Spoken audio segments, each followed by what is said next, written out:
So how's everybody? Good? Okay, wonderful, wonderful. Now let's get my face on. Sorry, video. I realize I'm not here because I'm not all there. Good morning. Okay, Boker Tov. Today we're going to do the Torah portion of Acharei Mos Kedoshim. Acharei Mos, it's a double Torah portion. Acharei Mos means after the death. As we discussed last week, the death of the two sons of Aaron, the very tragic happening. And Kedoshim means holy. God tells the Jewish people to be holy. And we're going to discuss what it means to be holy. You know, like you love to say, you want to be a holy roller? We always have that expression. Morning, Freida. There was a guy who put on his tax return, he earned $250,000. So he's audited. So they bring him into the audit. They said, sir, how did you earn $250,000? He says, import and export. They said, yes, but then you also wrote $250,000 in traveling expenses. It seems like your partner, your wife, went to Dubai, she went to Ireland, she went to Israel, she went to England. How do you justify the traveling expenses? He says, what do you mean? We deliver.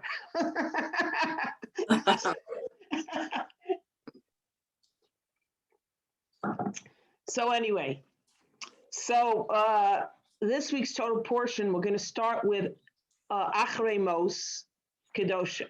There was always a little joke that when do people say that somebody is great, holy, fantastic, when they eulogize them? Acharei Mos Kedoshim. After the person dies, everybody at the funeral says, oh, she was a gem. He was a doll. He was so generous. She was so kind. And then behind the scenes, they say the truth.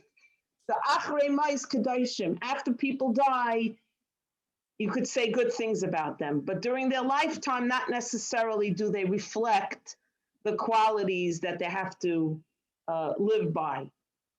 So it's a kind of a joke. Acharei Mos Kedoshim. Yes, now that they passed on, we could say all the good things about them, which may not necessarily be true. So we'll start off just ending off the story with the two sons of Aaron. We know that they passed away because they brought a foreign fire and the other reasons we mentioned last week. And one of the other reasons we mentioned last week of the 5 reasons that their lives were taken on the day that the tabernacle was consecrated and dedicated is because they were heard over saying, it's time for the elderly to retire and for us, the next generation, to take over. In other words, it's time for our father Aaron and Moses to step aside and the youngsters, they weren't so young, to take over. For this, they're one of the reasons their lives were taken on this very day. So the question the commentaries ask in this week's Torah portion is, why was Avihu, the second son, killed? The first son spoke up and said, it's time for the youngsters to take over. But the second son, he kept quiet. And the answer is as follows. When it came to the story of the Jews enslaved by Pharaoh, we all know the story, the history. 3 advisors to the king came before the king.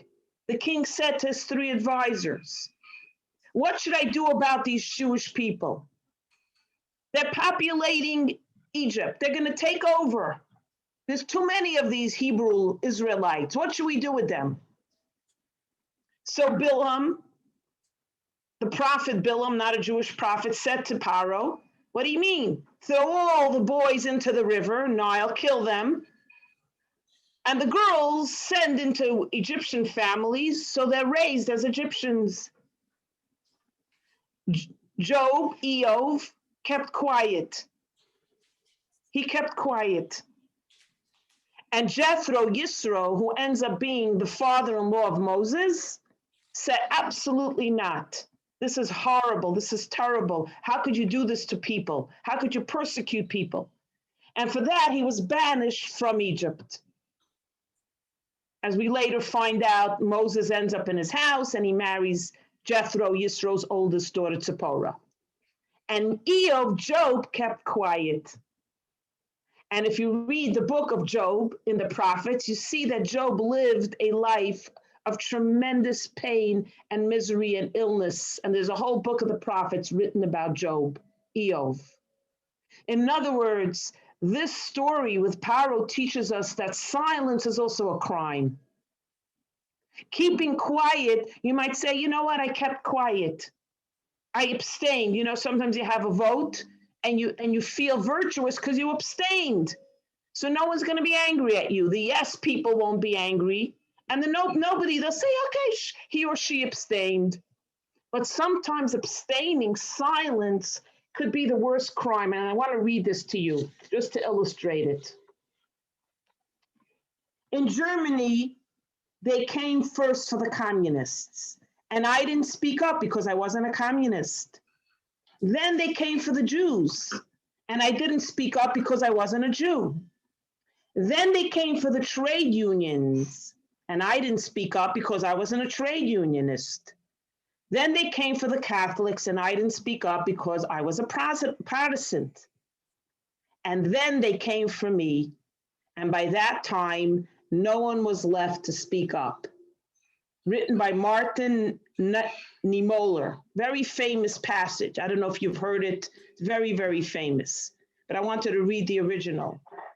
This is what the Torah portion is opening up with us. Acharei mais. That silence sometimes could be as damaging as speaking up. Sometimes it's better, like they say, keep your enemies close.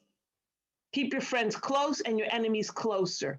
Sometimes it's just as important to hear, better than silence, to hear so you know what you're up against. So you know how to fight this. You know what's going on. Sometimes you don't know what the plan is, what the plot is. So we must always take a stand. Now, it doesn't mean you always have to be confrontational and be the fighter, but it means that you have to stand up for what's right. So even though it was Nadav who said, you know what, time for the youngsters to take over, Avihu didn't contradict his brother, didn't say, you know, I think you're wrong. I think our uncle Moshe and Aaron are meant to lead. He kept quiet. They both suffered the consequences. They were both, lives were taken on that first day of the dedication of the Mishkan of the Tabernacle. So this is a very, very powerful insight, opening up the Torah portion, that silence is not always golden. You know, there's an expression, siyag lachacham shtika. A sign of wisdom is to keep silent. Yes, there's times you should keep quiet. You know, if one of your children is raving and ranting, let them rave and rant. You don't have to always have answers. But when it comes to injustice and it comes to suffering of people, persecution, we have to speak up and say the right thing. We're obligated to speak up and say the right thing. It's an obligation for us as Jewish people that we have to fight injustice. The question is, are we fighting the injustice of our own people as well? You know, sometimes you take up everybody's cause, but when it comes to your own family, your own fellow Jews in Israel, suddenly we're silent. We don't fight for our people. We say, well, maybe they are wrong. Maybe they should give a little bit more of the land and so on. Okay, that's a hot topic, so we won't go into that. Food for thought. So Acharei mais Kedoshim is, don't be silent, speak up. And that's a very, very important thing. So before we continue, does anybody have any questions? Because I know some of you were not here last week, so maybe the topic is a little abstract to you. Does anybody have any questions? It's sort of like when there's bullying, the bystander is the one who can make a difference, not just standing by and not doing anything. Right. That's like the whole bullying concept. Should you stay? You speak up? You know, that's a very, there's a whole tactic how to fight bullying. But definitely the common consensus is to speak up. Definitely the common consensus.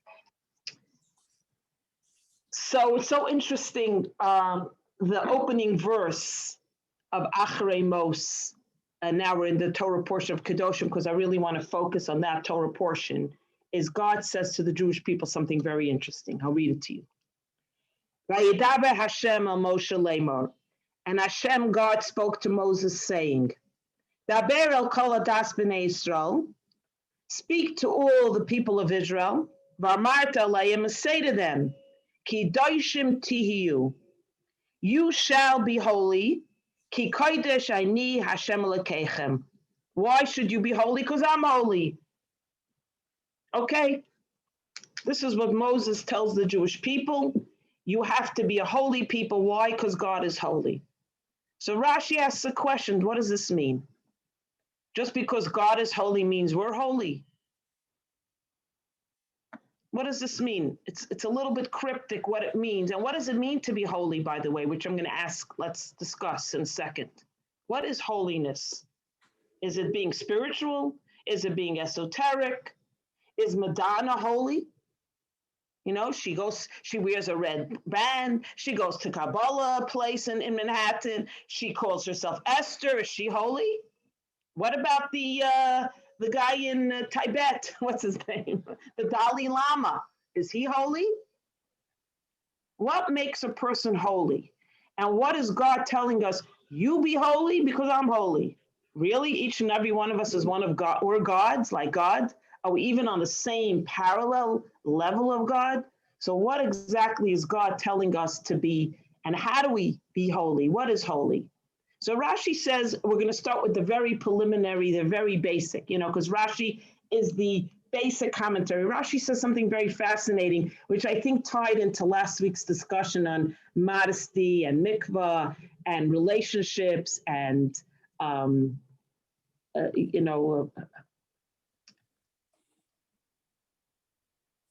with our spouses, being monogamy and so on. So this is what Rashi says, listen, Kedoshim tihiyu, you shall be holy. How shall you be holy? Rashi says, separate yourselves from sexual crimes and from transgression. For wherever you find offense against sexual crime, you will find holiness, he writes. Isn't that interesting?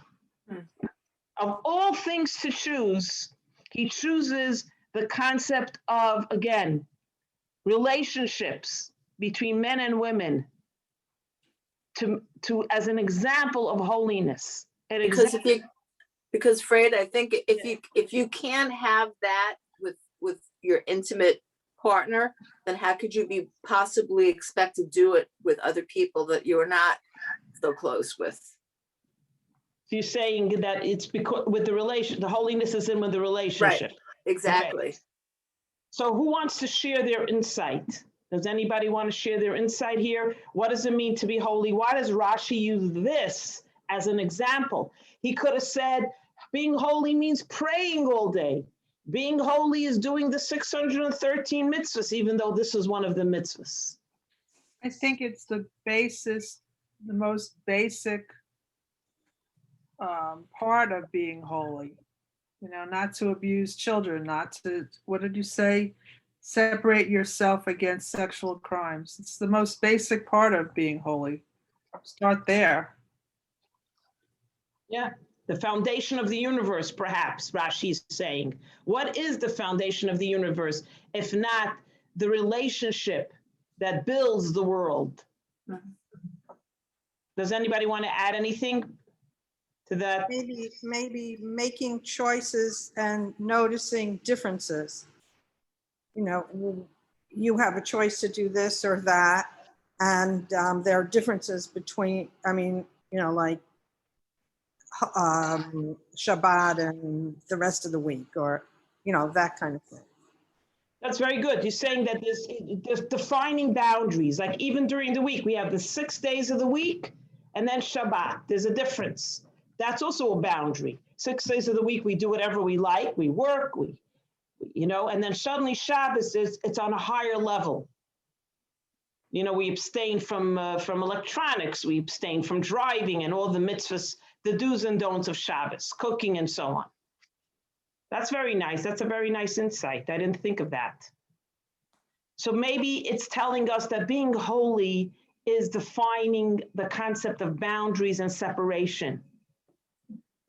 That's what being holy means. That's what Rashi is really harping upon. Because what is the foundation of the universe? It all started, and always go back in time. You want to know what your problem is?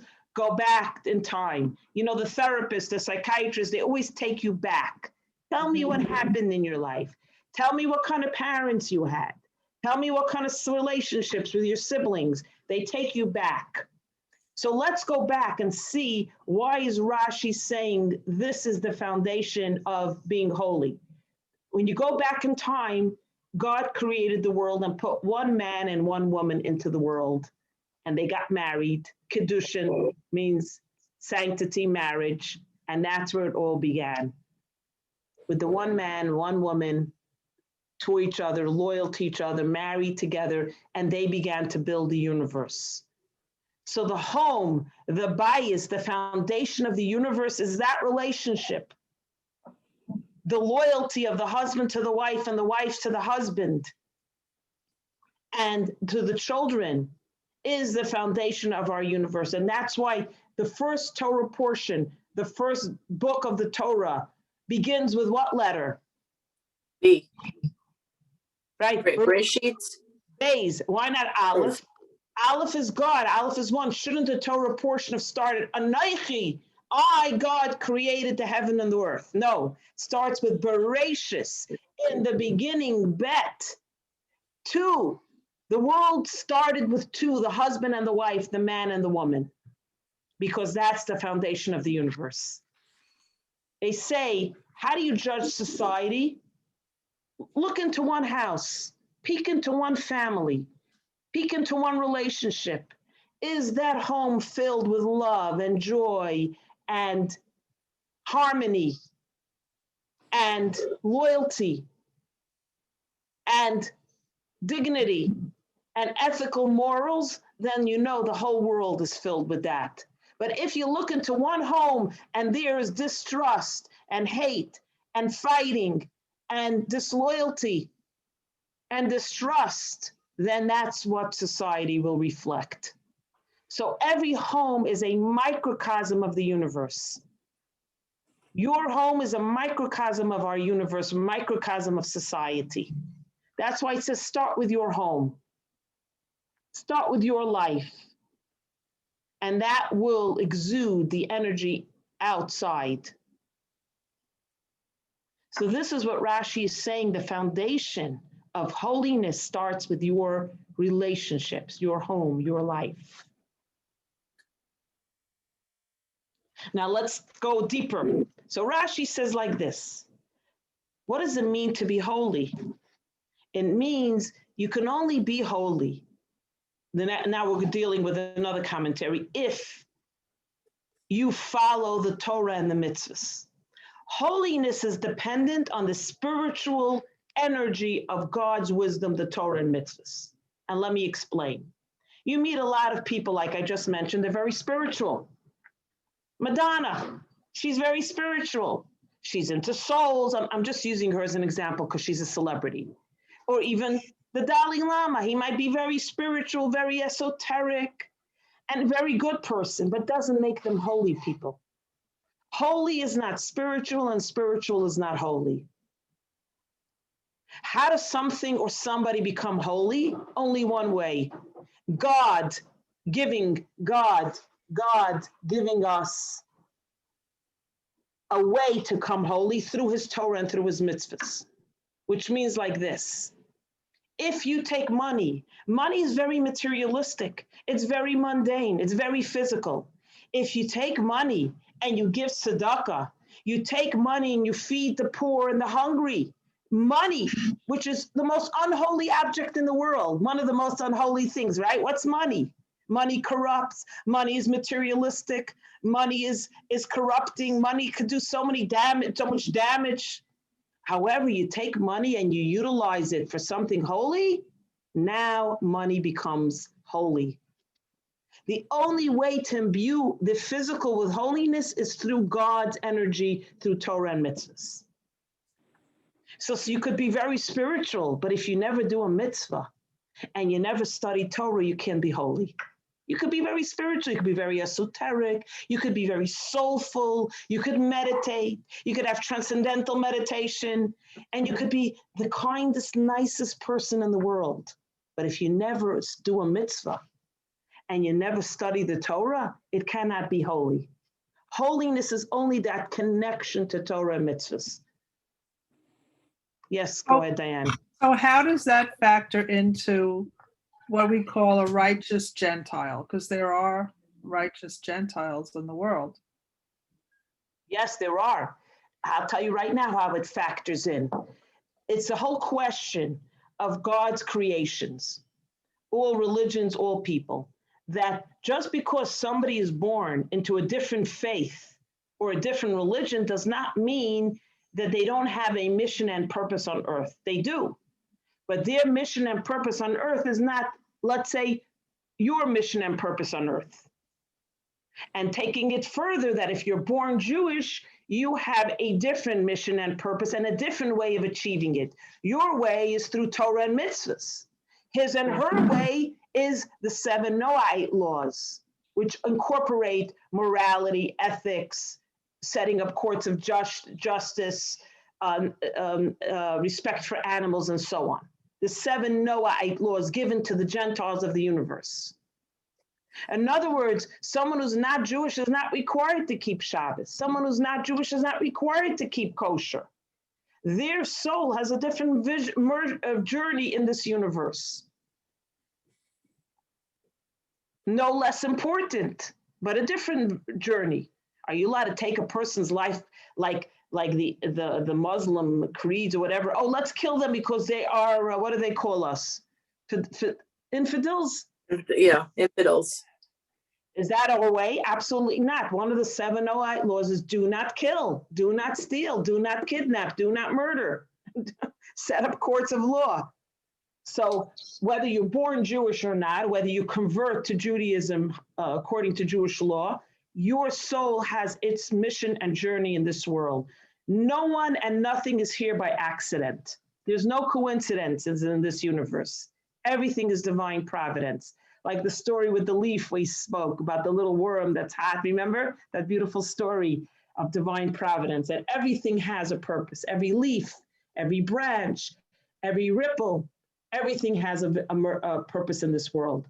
That's why you don't just chop down a tree. Oh, I want to chop down a tree. If you need it for wood, you need it for furniture, you need it for something, but you don't go destroying the world because, oh, I have nothing else to do with my life.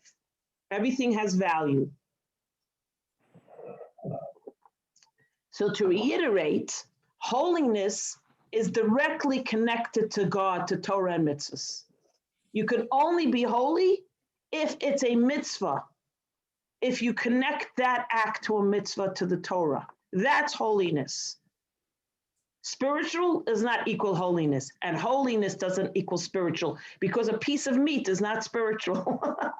A piece of meat on the grill could be holy. How? Because it's kosher, it was ritually slaughtered, it was salted, it was prepared, and then when you cooked it, you made a blessing on it, then it becomes holy, becomes part of your body, part of your energy to do your job on in this world.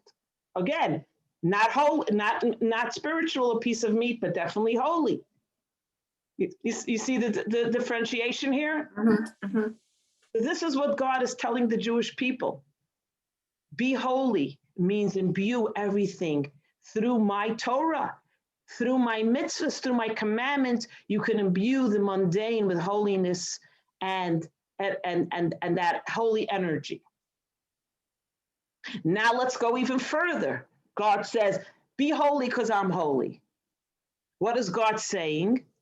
So one commentary says something very interesting. God is telling the Jewish people, you be holy But don't think for any minute that you'll ever be on the level of God's holiness. It might become in our minds like, how could this even happen? How can I'm not God. God is asking me to be holy. I'm not a God. God tells us not even to worship gods, only God. So how could God say, be holy because I'm holy? So in our minds, this commentator is saying, we're going to think to ourselves, God is saying, listen, be holy, but remember, you know God. But that's not what the pasuk says. The pasuk says, be holy because I'm holy. So what is God really telling us? Something Kabbalah says, something very fascinating. God's holiness comes from you. Elokeichem, I am your God.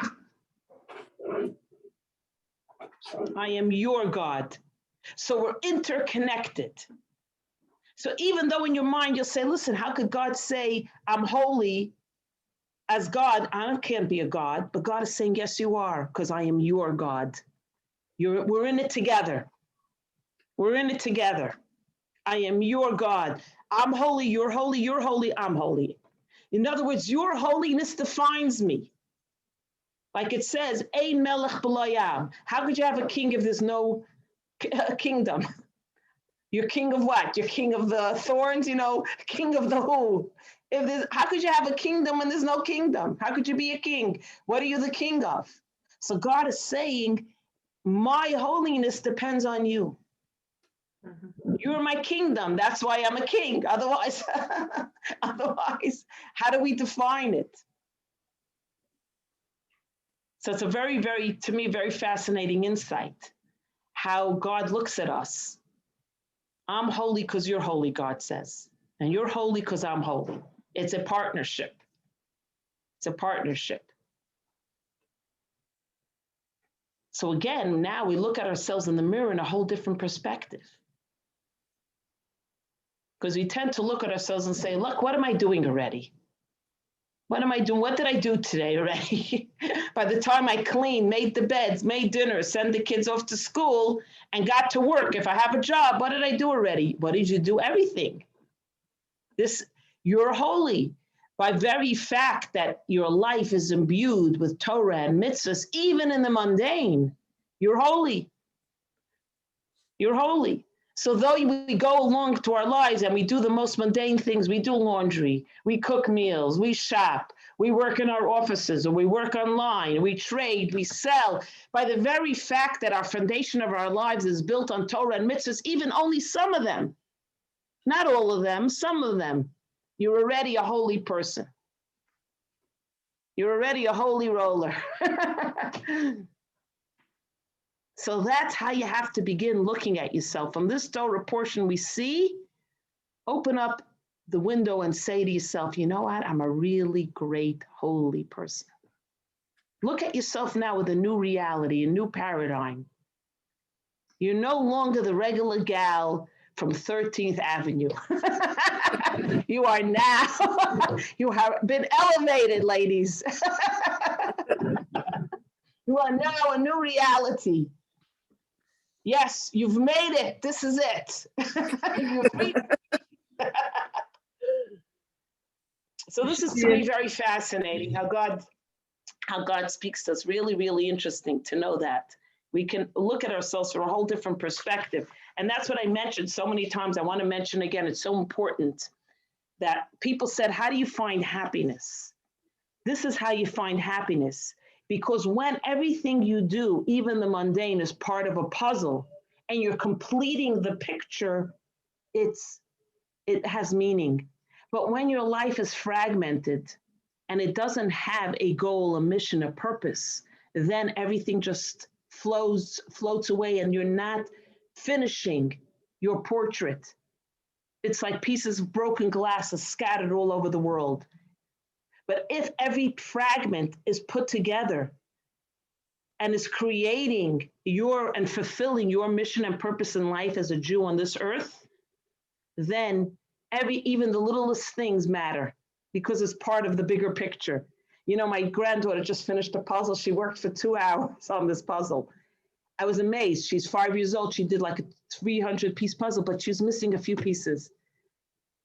And I was like, oh my gosh, like I wish those pieces wouldn't be missing. Because, you know, she looked at it and said, Bubby, I'm missing 3 pieces. And I'm like, I'm so sorry. You worked so hard. So that's what it is. If you work and then you see this picture unfold, it's gorgeous. But if you work and every day is just a run-on sentence and you're going up the escalator and down the escalator and you don't feel like it's ever going to amount to anything, it's a very depressing life. It's a meaningless life. So the Torah opens up and says, you're holy, everything you do. If you imbue it with Torah and mitzvahs, it has meaning and you're holy for that. It's amazing. It's amazing how you could go from point A to point B in such a different way of looking at things. My Bubba always used to say to me, don't be frummer than the Pope, because I'd say, Bubba, you're allowed to do that? She says, don't be more religious than the Pope, she would say to me, which I'm going to come to another point.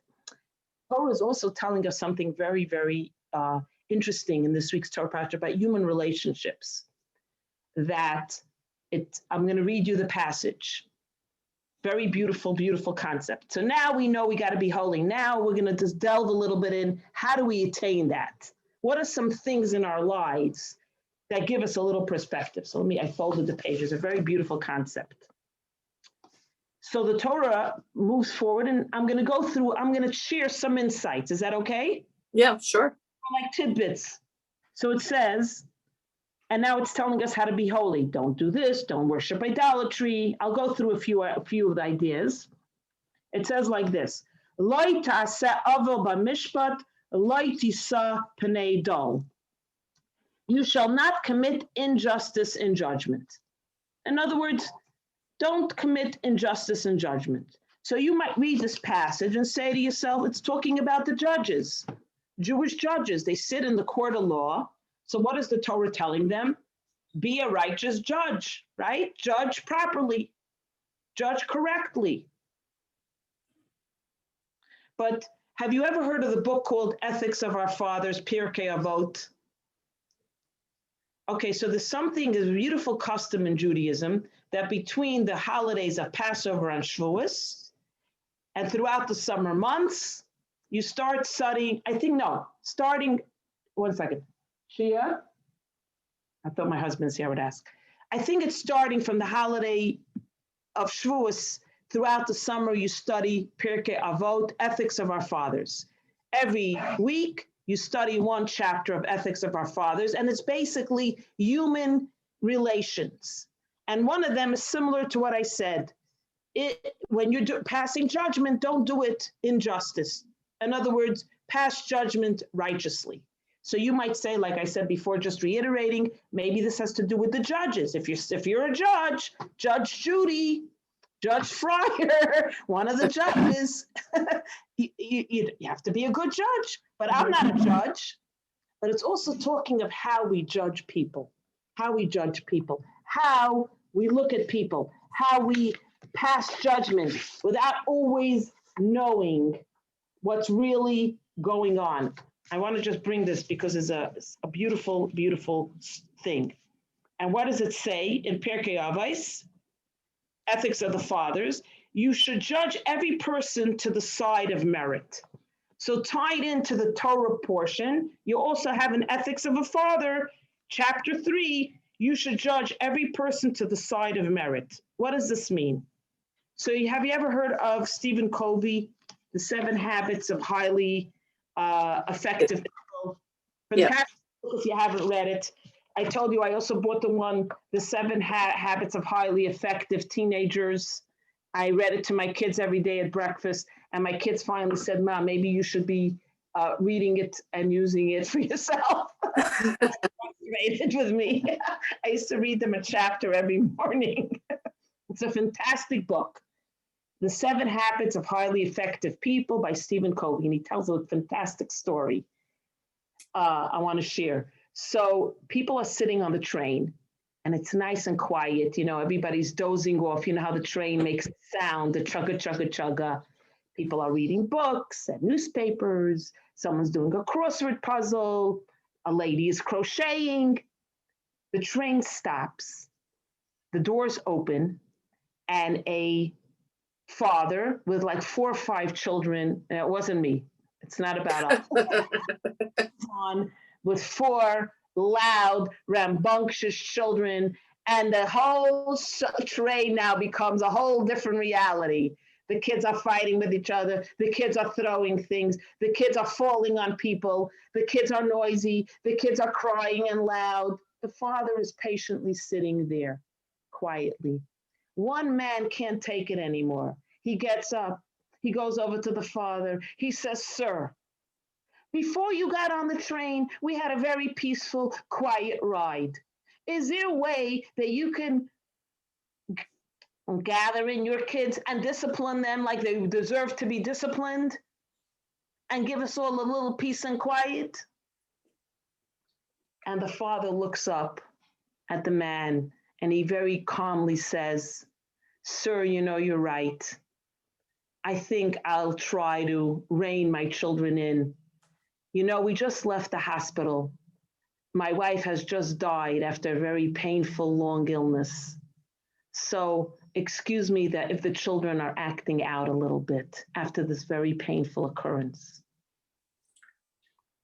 And the man is like demolished. His mouth flies open and he doesn't even know what to say. He goes back to his seat and he's quiet, and the father gathers the children. So this is what Pirkei Avos is telling us. We look at things and we see it at face value. A bunch of rowdy, noisy children, a father who doesn't know how to discipline his kids. Where's the wife anyway? Couldn't he come with a babysitter? Couldn't his wife come along to help with this rowdy bunch? People think all kinds of things. They don't know what's really going on. We tend to judge so quickly. We tend to judge so harshly. But now you have to, the Torah and the ethics of a father is teaching us to try to take a step back and vision if it was the roles reversed, if it was you getting on the train with 4 children. So whenever you're encountered with something and you want to lash out or you want to say your opinion, first find out what's really going on. Do a little investigation before you judge harshly, before you condemn. You know, in other words, put yourself in their shoes. How would you be if this happened to you? That happened to me. Should I share? Go ahead, share with us. So Unless you don't want to. I have a wonderful kid, Rebecca, special needs, right? I'm in the supermarket. She was young. And somehow she came barreling through this woman and kind of nudged her.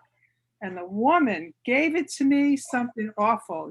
You know, just like that, I should discipline my kids. And I apologized to her. I said, "I'm so sorry. She's special needs, blah, blah, blah." Meanwhile, the woman was so mortified that I started to cry because I did this to this woman. It was just, but yeah, it makes me realize, you know, it's not always how you seem. So. Exactly. I share. There's another story. Anybody else want to share something interesting? Or there's another story I read, which I loved. So you ever heard of Shlomo Carlebach? He was a very famous composer, singer, very famous guy. People use his music till this day. Very famous Jewish composer and singer. And he tells the following story. He went into a shul to daven Shabbos morning, and he's sitting in the as a congregant, and he cannot believe the chazan, the cantor. What a voice! Horrible. Guy makes 25 mistakes in each line. Does he even know how to carry a tune? And he's a singer and a composer, and he's like, why do they let this guy daven by the Amid? Why do they let him lead the service? He says, I can't take it anymore. He steps out. He says, you know what? I'll pray in the hall, and when the Torah reading starts, I'll go back in for the Torah reading. And that's what he does. At the end of davening, he is mingling with the people, and he asks one of the people there, one of the men, how do you let a guy like that daven by the Amid? How do you let a chazan like that? You're going to kill away your shul. The man looks at him incredulously. He says, every week we beg him to daven. It's the first time in 20 years that he has agreed to lead the service. And he's like, what? He says, you know the story of this man? He was one of the greatest cantors in Germany. His voice was spectacular. But then the Nazis came. They took him, they tortured him, they blinded him. He's blind. Did you realize he's blind? And when he came to America and survived all that, every week we would beg him, please lead us. I cannot. I don't have a voice. I don't see. I don't hear properly. I cannot lead you. Finally, this week, he agreed to lead us in the service. To us, this was the most magnificent sound, the most magnificent prayer, the holiest prayer. Wow. So Shlomo Carlebach writes the story of the Chazan, and he says, wow, he says, boy, did I get like a patch. I felt like I was slapped at that moment, he said, because I didn't think to ask. I didn't think to ask, he said. So again, this is what it's talking about. To condemn before you know, to say before you analyze. And I'm taking it one step further, even though sometimes you're right. There's no backstory. There's no dramatic tale. You're right. You're right. But chalk it off that is it really my responsibility to go and judge? Maybe you're right. Maybe you are right. But sometimes we have to ask ourselves, should we be the executioner? Should we be the judge of this person or this incident? Unlike what I said, don't be silent. We're talking about two different things here. We're not talking about you see a crime committed and you're like, oh, I'm not going to get involved. We're talking about judging somebody in an incident or an occurrence where there's no harm, where there's no one being hurt in the process. We're talking about, life, judging people in life. And I want to share one more tale from the Talmud about this, a very interesting tale, which also, just another underscore. Is that okay? Sure.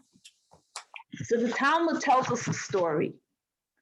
Once a man from the Upper Galilee, northern Israel, worked for an employee for 3 years. His family needed money, so he traveled for job.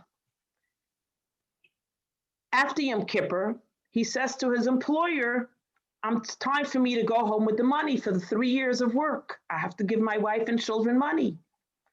Talmud is telling the story. Says the employer, I have no money to pay you. The worker says, so give me some fruit. I have no fruit.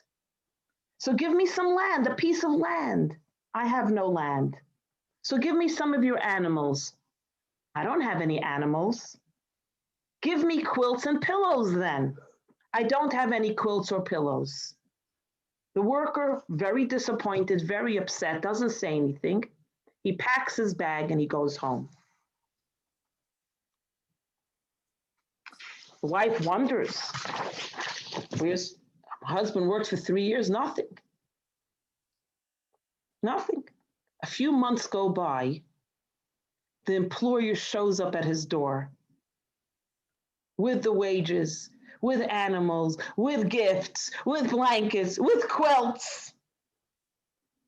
And he says to him, when you asked me for your wages and I told you I don't have any, did you think it was the truth? Says the worker, well, I figured that you obtained the merchandise at a bargain price and then you spent all your money. And when I told you I had no animals, he said, I thought maybe you rented out the animals to others and you didn't have any animals. And when I told you I had no land, he said, I thought you rented out the land, so you don't have any land to give me. And when you asked me for fruit and I told you I had no fruit, the worker said, well, maybe I thought you didn't give Meiser yet. In other words, you didn't give the tithe to the temple, so you couldn't give me because you didn't do your mitzvah yet. And when you asked me for quilts and pillows, what did you think? I thought that maybe you gave it away to the Beit HaMikdash, to the Holy Temple. You made a pledge and you had to give it away. So the employer says, I have to tell you that everything you thought was exactly true. Exactly true, says the Talmud. The worker did not judge his employer, and now he got everything that he had to get. So the Talmud is showing an illustration of this. If you were the worker, would you even tolerated this? Would you have even said, what? Nothing? Not even a quilt and a pillow? But it shows that the Talmud is showing illustration of a human being who is on what obviously to me is on the highest level here. He doesn't judge, even though he has every right to judge. He doesn't judge. At the end, he ends up getting everything, but he didn't know it at the time. So if we could aspire to be even like 1/4% of this worker that's the tale in the Talmud, I mean, how great would we all be? I mean, I talk about myself because sometimes I'm very quick to judge. My husband is the exact opposite. He never agrees with me. I would say the chutzpah, my husband says chutzpah. Maybe the guy wasn't feeling well, maybe that. He has an excuse for everyone but me, I always tell him. Me holds to the highest level. Everyone else, no, he couldn't help it. He couldn't do it. He couldn't say it. He couldn't listen. So I have to work on that on myself. I can tell you very honestly. But if my husband, he's really up there already with that. So this is what it's talking about in the Torah. Don't be the judge. Try to put yourself in the other person's shoes and try to analyze before you speak. Try to think before you say. You never know what could be going on. You never know. You never know. I had a story I'll share with you, a very story. So I used to carpool to bicultural every day, and my oldest son was a little bit of a rambunctious kid. You know, he pulled, he threw, he kicked in the car. It was very lively. And my son had like a minor surgery. He was like 5 years old. He had a minor surgery, and he stayed home from school a few days. And the mother who drove the other carpool called me and was attacking me. And my son is a this, and your son is a Vildachaya, and he needs help, and he kicks, and she really gave it to me over the head. And I said to her, I'm really sorry. I'm going to talk to him. I'm going to talk to my husband. And when does she call me? The morning of the surgery. But I don't say to her, I'm in the hospital. It was irrelevant. I let her yell at me. I listened to everything she said. And I said to myself, you know what, I'll deal with it. I was quiet. A week later, my doorbell rings. She comes to the house. She says, Freida, I'm so sorry. I said, why are you sorry? She says, because I didn't know that the day I called you that you were in the hospital. But your son told me, and then my son made sure to tell her later. No, I was in the hospital. She says, I would have never yelled at you that way had I known you were in the hospital. And I said, don't worry about it. You were upset. You had a tough time. My son could be very rambunctious and troublesome. I know. And that was the end of the conversation. But she felt terrible because she, found out later that the time she attacked me wasn't very. So sometimes we do things and we don't think and we don't know, And that's what I think the Torah is telling us. You have to be careful. Whenever you want to lash out, condemn, judge, take a step back and think to yourself, is now the right time? Should I think it over? Should I find out if there's a backstory? And this is really a very pivotal part of human relations. And also, I think it's something about ourselves. I was very upset. Somebody did something really nasty, and I was like, I rehearsed what I was going to say. I was so upset. And then I never told the person off. I kept it to myself. I said it. I yelled at myself in the mirror about it, and that was it. And I felt to myself later, you know what? I feel much better that I didn't actually do it. I didn't go to the person and vent, because what would I have gotten out of it at the end of the day? This is what I'm telling myself. She wouldn't have agreed. She would be angrier, and I would feel terrible and maybe even stupid for lashing out. And I would feel like, how you don't feel good sometimes about yourself? So by not expressing myself the way I wanted to, I ended up doing better for myself. I felt more virtuous, but not virtuous in an arrogant way, virtuous in a happy way, where I felt, you know what?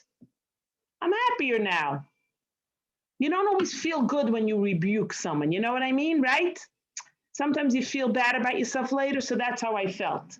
So I think also that's another insight, that sometimes, even if you're in the right, sometimes if you're quiet, you'll feel better about it. You won't necessarily feel better if you lash out and take retribution and go after the person, even though I would have to say sometimes you're right about it, you know? The person did cut you off. Yeah. Does this include the school of Board of Education also? I mean, sometimes you feel better. I don't know. You're right. I know you're right, but No, but Diane, no, there are times you cannot be silent. When your child's education, your child's life is on the line, you have to speak up. You cannot allow people to bully you down and not give you what your child needs. We're talking about something totally different here. We're talking about judging others and condemning others, not when you have to defend your life, or you're in a court case, or you're in someone hurt you in a way that affects education or other important things, medical issues in your family. You have to fight for yourself. There's a fine line, but there is a necessity. It's like going to war. The Torah talks about going to war. There are times to go to war. You cannot sit by in the enemy's attack. So take it in that perspective. It's so quiet, everybody. Is everybody on mute? There's another very interesting thing with the with being holy and doing the mitzvahs, is that don't use religion as a weapon. Sometimes people use religion as a weapon. Just because somebody is religious, for example, or is a religious Jew, that does not make them the authority and the judge of all humanity. That's a very, very important thing also to know, that religion should not be used as a weapon. I'm so religious, I can go condemn that one. I'm so religious, I could go tell that one off. Because you don't really know how religious somebody else is. You don't know really their relationship with Torah and God. How do you know what they're doing? How do you know what they're observing? So we cannot use religion as an excuse or be vulgar because you're religious. If you're a religious Jew, does not give you a right to be rude or vulgar or inappropriate. Oh, because I'm a religious Jew. Maybe you're really not such a religious Jew then. You know what I'm saying? So I have a question. How do there's Reform, Conservative, Orthodox. So then how would a religious Jew look upon typically a Reformed Jew who in my opinion, there's so many choices. Should you wear a yarmulke in synagogue? Should you, there's always seems to be a loophole, which bothers me, but do you know what I'm saying? Yes. So let me tell you, it's a very, very beautiful and important question. So first of all, I don't know if you ever heard me say this. I don't believe in titles or segregations or calling, like people said to a woman, I invited her to a program. She says, I'm not Orthodox, I'm conservative. I said, I don't believe in titles, first of all. And second of all, the Torah is not Orthodox, conservative, humanistic, reform, atheistic, conservadox. The Torah is 613 mitzvahs that apply to every single Jew, man, woman, and child. There's no such a thing as a reform pair of tefillin. There's no such a thing as a conservative mezuzah. There's no such a thing as an Orthodox kosher. Either it's kosher or not kosher.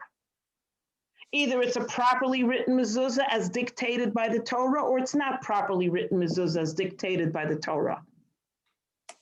When you're not sure of what a mitzvah is or how to do it, you go back to the source, the Torah given at Sinai and over 3,000 years ago, and it has not changed till this very day. The same tefillin that Moses wore, your son, your husband, my son wear. The same mezuzah Moses had on his tent, you have on your door, the same Shema Yisrael.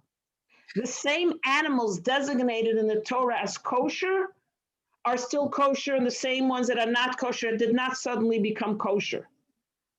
So, that being said, go back to the source. Go always back to the source if you're not sure. You're not sure, go back to the original Torah, the same Torah read in my shul, your shul, his shul, her shul. So then why is it when you go into a Reform synagogue, for example, it's like optional, so you see men, I was horrified. Some men have yarmulkes, some men don't have yarmulkes. I was like, oh, I don't know. I don't know. But I want to tell you something. In regard to yarmulke, you cannot judge. I'll tell you why. For example, in the Sephardic community, like when my father-in-law was a rabbi for 50 years, the men and boys only wear kippahs in shul, and during religious services all week they don't wear kippahs. You would look at the Sephardic community and go, they're not religious Jews. Some of them are the most religious of the religious, but they don't wear kippahs in their line of work. The tradition there is different. However, in shul they do. So you can't always judge by something like a yarmulke. Okay. But if someone were to say, for example, the laws of mikveh for women don't apply anymore because we're living in a clean country and we have pools and spas, you cannot accept, because the Torah clearly says the laws of mikveh do apply. All the mitzvahs apply, except ones that have to do with the temple. Now we're not bringing offerings. We don't have a Kohen going into the temple in his garb with the 12 stones. So those mitzvahs only apply during the temple. But the other mitzvahs, you cannot discard them. I always say, there's no such a thing as a non-religious Jew. Either you're a Jew or you're not a Jew. You're a Jew that keeps more mitzvahs and is growing, or you're a Jew that keeps less mitzvahs. Every Jew is a Jew. You were given a neshama. You and I are all the same. We're all the same. When we start giving out titles, that divides us. That creates disunity. It creates disunity. And the greatest injustice any rabbinical leader can do is tell his congregation or his person or his people the mitzvah doesn't apply anymore. We're living in the Neue Welt, in the new world. It's not true. God gave the Torah and the mitzvahs for all eternity. What you can say is, I'm not ready to do this mitzvah yet. I'm not at that level. It's not convenient. You can tell the truth. Not convenient for me to do this mitzvah. However, to say it's not a mitzvah, that's the crime. To say there is no God, that's the crime. To say there is no Torah from Sinai, that's the crime. And I don't mean crime in a way that like attacking. That's the untruth. Mm-hmm. Well, let's be true to ourselves. And titles were created by those Jews who wanted to create a rift amongst the Jewish people. Let's face it, if you look at the history, the titles were created by Jews who said, we don't want to be like the shtetl Jews. We don't want to be like those ultra-Orthodox extremists. And still say it. I remember I was in Israel when I was 12 years old, and I stayed with one of the wealthiest families in Israel. They're called the Yudkovskis. They owned half of Israel. They still do. They owned the newspaper where my father was a journalist, Yediot Ahronoth, the largest Israeli daily. And they said to me, I hung out, she was 12, I was 12, She said to me, you're not one of them. I said, what do you mean one of them? She says, those Orthodox Jews. I said, I do happen to be an Orthodox Chabad Jew. And she says, no. I said, yes. I don't see you praying all day. I said, because you don't pray all day. She says, oh, yeah, those Jews pray all day and night. I said, no, we don't. But the misconception, I said, we pray in the morning, we pray in the afternoon, we pray in the evening, we pray before we eat, we pray after we use the lavatory. There are different times of praying. She says, oh, I didn't know that. I thought you guys pray all day and night. I said, no, we don't. But she didn't believe me. Till the day I got back on the plane to go home, she didn't believe I was a religious Jew. She kept telling me, no, you're not one of them. You're not one of them. I said, yes, I am one of them. We were 12 years old, so it wasn't like we were mature adults, but yeah. So she said to me, okay, we're going to go to the movies on Shabbos. Her parents owned every movie theater in Tel Aviv. So you go for free. I said, no, I can't go Shabbos, Eti. I can go with you Sunday or Motzei Shabbos, Saturday night. So we went Saturday night or Sunday. I forgot. We went to the movie theater. I remember her mother walking us up to the door, and the guy looked at her and said, okay, lech, because she owned the movie theater. He said to me, go in. And I was like, oh, we don't have to pay? And I'm like, no, we own it. I said, okay. It's a very, very interesting story. You keep in touch So, with her? I'm so sorry I didn't. I should really reach out to her one day. Yeah. We had built such a friendship over the 3 months that I lived there. It was amazing, really amazing. Like so many stories I remember. I was at her bat mitzvah. It was beautiful, So, so to conclude, because I see it's already 11:03, I'll conclude with one more little teeny tidbit that the Torah tells us is it says, don't make a golden figure, like don't create another God and worship it. Another part of the Torah portion. I wanted to share a quick insight into this, and then we'll end with this. So, looking at all of you, who here even had a desire to buy yourself a little statuette and pray to it every day? Anybody? No. Anybody? It's not something that's very common in the year 2001 at all. Don't make yourself a golden idol or a golden statuette and make yourself another God. It's not something you and I desire. I don't think we do. But what the Torah is saying something, because it's eternal, is that when you form a statue, when you form, Diane, you're an artist, in a kiln or silver or gold, you know what happens? They put it in a form, right? They put it in a very hot, they take it out, and the thing is pretty gold. It doesn't break. Sterling silver, it doesn't break. And it's inflexible in a sense. So what Kabbalah, Hasidus teaches us, it's telling us that we are formed throughout our lives from birth. We're formed in a certain mold with certain thoughts and prejudices and ideas. The Torah is saying, don't get stuck into that mold where you cannot be flexible, you can't think, you can't change, you can't reform your thoughts. You have to always be open-minded. You have to always be open to seeing things differently. Don't become stuck in your way and never be open to anything. You have to be able to change. That's what the Torah is really telling us, because none of us are really now going to go buy ourselves a little statuette, put it in the corner and pray for it, for rain, and pray for sustenance, and pray my husband's stocks should go up, and my hedge fund money should go, make more. None of us are doing that. It's not on our radar, thank God. Like in the olden days, that's what they did. They had the God of rain, and they had the God of healing, and they had the God of hope, and they had the God of who knows what.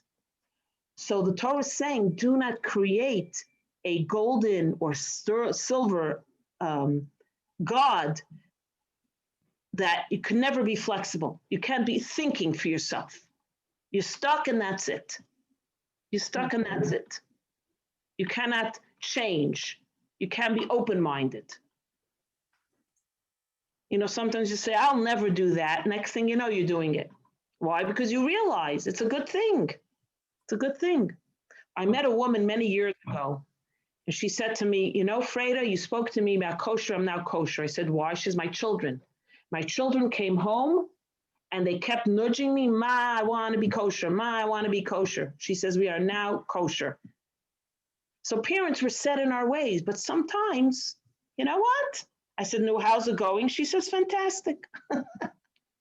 Sometimes you do something one way your entire life, and then suddenly, wow, this isn't so bad. I've changed myself, whether it's a physical thing or a spiritual thing or a Torah thing. Torah teaches us you have to be open to change, positive change. Don't be set in your ways in such a way where you're like my Baba said, du bist a Stück Holz, she would say. You're a piece of wood, which was an insult. She'd say, a Stück Holz, you can't think differently? What are you asking me this question? She'd say to me, a Stück Holz bist du. You're a piece of wood, which means you're not flexible. She was a very loving Baba, but she had these Yiddish sayings, which, she she would get dressed up. So she'd be wearing her sheitel, her wig, and she'd get dressed. I say, what does it mean when a mother puts on the sheitel and puts on a nice dress? You tell me, you're going somewhere, right? Right. Wo gehst du, I would say. Ich gehe in Bad rein. I'm going into a bath. She would be sarcastic. She wasn't going into a bath.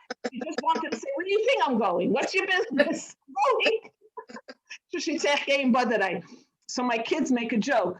Oh, I'm always dressed. My kids laugh. They go, Ma, when are you ever undressed? I'm always, the minute I wake up, I'm dressed already, ready to go with my makeup. So my kids laugh. They go, Ma, we can never say that to you because you're always going somewhere. You're always dressed. My Bubba would say, I'm going into my bath. I'm like, okay, Bubba. No, Bubba, where are you going? She wouldn't tell me. Anyway, so to end on a good note, I think let's be holy. And, I never thought I would tell that to anybody, by the way, because I'm so not a preacher, you know. I gave my daughter some advice about modesty. I said, you know, you're not dressed. Go change. I don't think you're dressed modestly. So she says, Ma, you? I said, exactly. When I criticize, you know, I'm serious because I never say anything. I never tell my kids anything. I do, but I never tell them like silly things. When I finally criticize, they know I'm serious because I don't do it all the time. So that's what I was saying to her. I don't do that mostly. So if I don't do that, you know I'm serious. Did she change?